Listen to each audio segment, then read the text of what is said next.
right. Excited to be here for game week.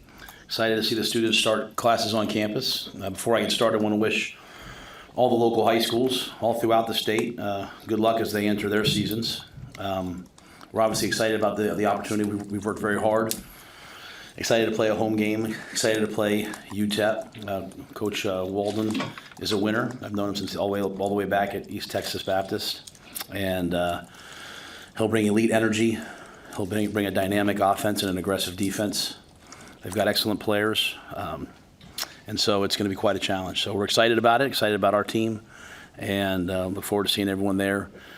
Starting with the legacy walk and all the way through the end of the game. We hope it's a great day because we've worked very hard to get to this day. So with that, I'll take your questions. Do you have 4 running backs that you see as even? I think we're going to play them all. Yeah, we're going to play them all. So,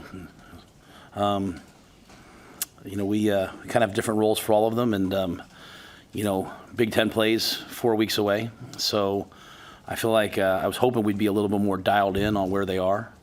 But I feel like they've all competed enough that we're going to give them all a chance and make some decisions probably 3 weeks down the line. Might illuminate itself obviously earlier, but they're all doing really good things. And so, that's the one position we're probably not quite, we're still quite unsettled on that in kicker. Jaron Bonner, his rise is obviously notable just to get that number 1 spot a year ago. Wasn't really in this position. What has he done to get to this spot where he's number 1 going into your opening? I think anytime you have a guy that you can say is your starting slot receiver who was willing to be your starting fullback, there's something special about that type of guy, their brain. He was an excellent high school receiver, had an injury. As we tried to find roles for him because we liked just the way he plays football, it started to emerge, and then just was unable to keep that 225, 228 weight. And so as he kept staying around like 218, we just said, hey, let's put him in the slot and see how physical he can be, trying to win third down with, big people like that. And he's just done excellent. So, we can be in 11 personnel and all of a sudden get under center and have him be the fullback still. There's lots of things you can do with a guy like Janirin, but at the end of the day, he's just a winner. He's tough, really tough. He kind of emblematic of the type of guys I love to coach. And again, as we talk about positionless football, I think throughout the course of the year, you'll see him do a lot of things, the versatility that he brings. How do you feel about the run game coming out of camp? Well, I feel good about it, but, we're running against ourselves every day. So, after a while, you start to, you come out and you got the defense is yelling the play and the offense is, knowing what the defense is going to do. So it'll be really interesting to see when we face somebody else, obviously, handling different fronts. Now, Coach Clark's defense, is very similar to ours in that it's 3 down, 4 down, 3-3-5 hybrid. All the same things that they do is what we do. And so you have to be able to handle their pressure packages and the way that they attack you. They held opponents to right around 4 yards to carry last year. So, it'll be a challenge, but I feel good about where we are. I mean, I wouldn't put oars on the running backs if I didn't feel like we had guys who could make plays. What are your expectations for Dylan, and how do you communicate that he doesn't have to do too much? No, we're not thinking that way at all. No. I'd rather lose the first game than the last game. So we're not going to ease into it. We're going to play. We're going to play. What does that look like?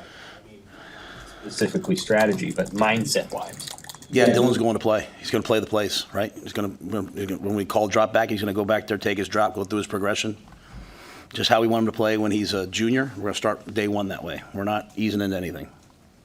Is that because of like what Dylan has showed you? Would you do that with anybody? It's a great question. So I don't mean to demean it, but just this is where I'm at right now. This is just where I'm at. I mean, I don't know if I'd be like this with anybody else. I don't know. But this is just where I'm at. This is how I feel. It's a good thing. Bly Hill is on that depth chart. Is he available to play? Are you expecting to let him play in this opener? Yeah, so Bly Hill came back from the knee and was doing really well, and then just, sometimes you come back from an injury and it leads to another injury. So he got some soreness in his hamstring, so he's available.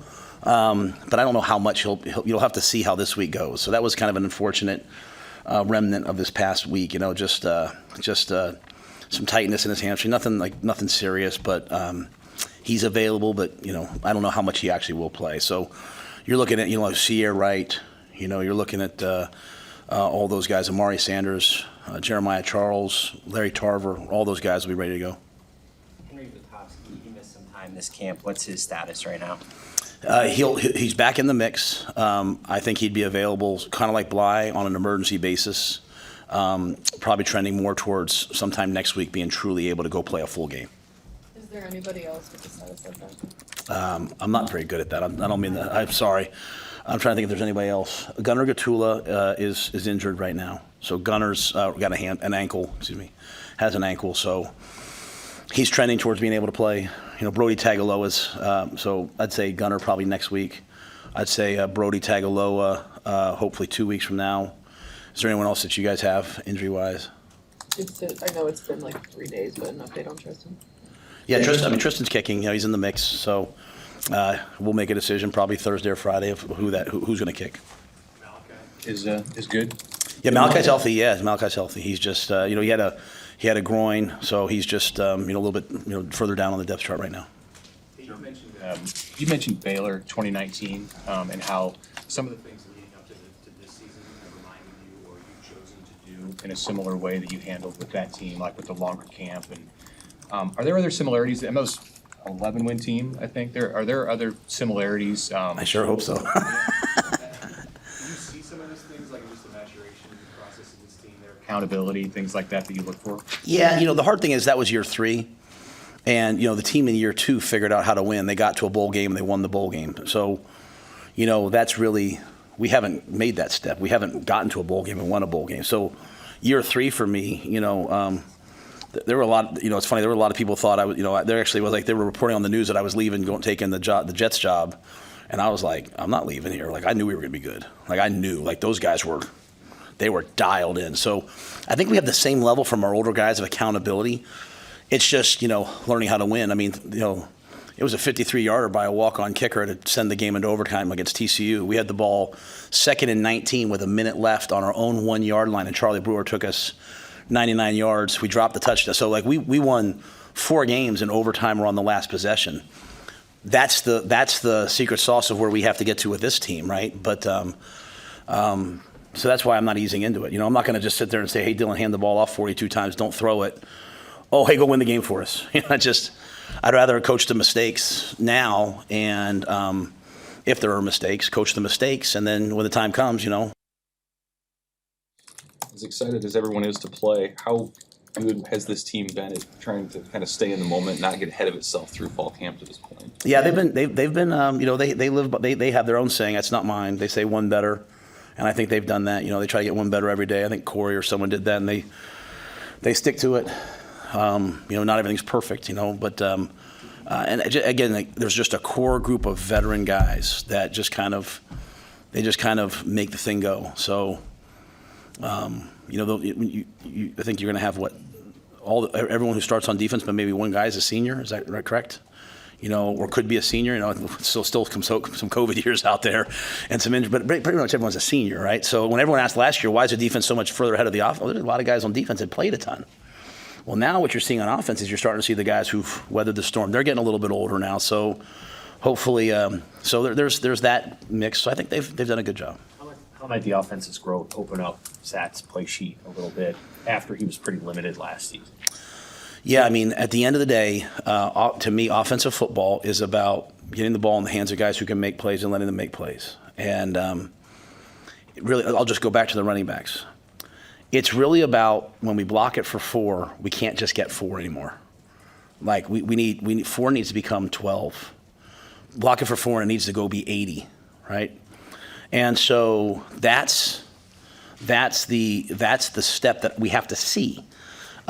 We have big receivers, so we're going to face a really aggressive defense. They'll play man on us, and so there's going to have to be a lot of big body catches. And instead of trying to scheme up the perfect play, we're just going to call plays and let the fellas go in. And so when you have guys you believe in, you got to let them go in. And Sat's got it all at his fingertips. And the offense has worked really hard since the first week of June on these plays. Like, we're not going to go out there and reinvent the wheel. We're not tricking anybody. Like, we know what we're doing. We're going to go out there and do it and see what happens. On Jamal Banks, I mean, has he just been everything you were hoping he would be as a leader and a person, given that he got a single-digit jersey and he's kind of one of the top receivers?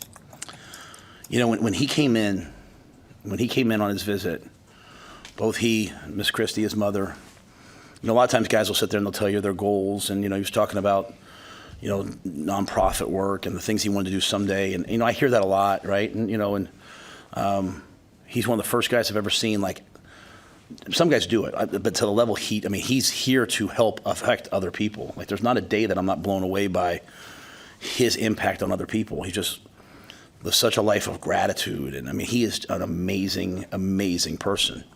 And so I think he's had a really good effect, on those guys. And then his professionalism. Him and Raiola have brought a tremendous sense of professionalism to an already really good group. And so, it's going to be kind of funny out there. You're going to have Raiola, playing at his third school, fourth or fifth year senior in one play, and then you're going to have Jacory playing his first college game, probably the next rep. So it's kind of it's a fun time to be at Nebraska with these guys. But Jamal really is. And what's great about Jamal's voting? The guys on defense voted for him. The O-line voted for him. He's respected by everybody. Back to the nonprofit stuff that you talked about. What's an example of? You probably should talk more to him.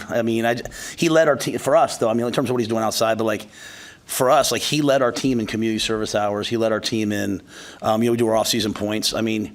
He literally shattered what anyone else had ever done. I'm talking about at 3 schools. Like, just the amount of stuff that he did in the off-season, and he does, shattered anything anyone's ever done. And so, and he and Elliot Brown, and Elliot was right there with him. And so it's just, I just hadn't seen somebody do that, right? Normally you come in and you're like, I'm a 1-year guy, yeah, I'm a buy into the culture, but I want to put some good stuff on tape and get drafted. He came here to try to help change our culture and improve it, right? And because every year you change your culture, and every year you redo your culture and improve it. And Jamal was like just the most amazing addition to that. And it's good when other transfer guys come in and maybe they're struggling with the things we ask of you, and they see him buying into it and having the success he's having, and say, you know what, maybe I should try this. And so the impact of Jamal Banks will be here for a while. In the 8 months you've kind of been able to be around Dylan, how have you seen him just navigate the attention and kind of the fishbowl that kind of comes with being him coming here? Well, I think like anybody else, there's probably parts of it he likes, right? Like there's part, you like when kids have your jersey, and you like when people come up to you, and you like all that stuff. At the same time, I think he's done a good job so far of, always humbly working. To me, like he texted me every night last week, may I please be late to curfew, and he'd send a he's still in the building, right? And so I come in this morning to get my little old man workout in, and I go in, there's music in the cardio room. I'm like, who's in here? And he's in there riding the bike this morning at 6 a.m. So he understands that, to get all that, you have to have work. And, and I remind him, like, this position, when you're the quarterback at the University of Nebraska, you better be ready to ride the highs and lows. And your life better not be about what other people think about you. You know what I mean? It better not be that. And I think, he and his family have instilled that in him. So, and he's a good teammate. He does what he can with the fellows to help get them ready as well.